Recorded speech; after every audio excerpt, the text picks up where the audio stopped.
చూసారా చేతికి పిరికెడు నిండా వచ్చేసాయి కానీ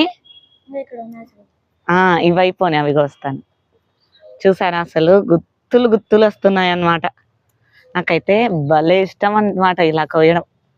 ఇలా యాలాడుతూ ఉండేవి కొయ్యడం భలే ఇష్టం చూసేసారా ఎన్ని వచ్చేసాయో చాలా ఏదైనా కానీ మనం లిక్విడ్ ఫర్టిలైజర్స్ ఇస్తూ ఉంటే మనము మిద్దె మీద ఇంత దిగుబడిని తీసుకోగలుగుతామండి దానికన్నా తక్కువ వచ్చినా పొడవు ఎక్కువ వచ్చాయి ఉన్నాయి ఇవి కూడా దండిగానే కాకపోతే కనిపించట్లా గ్రీన్ గ్రీన్ కదా మా వాడు కట్ చేస్తున్నాడు చూసారా ఇంకా ఉన్నాయి ఇవన్నీ నెక్స్ట్ టైం కొద్దాము ఇప్పుడైతే green long beans red long beans చూసేసారా అసలు మీకు ఏవి ఎక్కువ అనిపిస్తున్నాయి నాకైతే గ్రీన్ ఎక్కువ అనిపిస్తున్నాయి చూడండి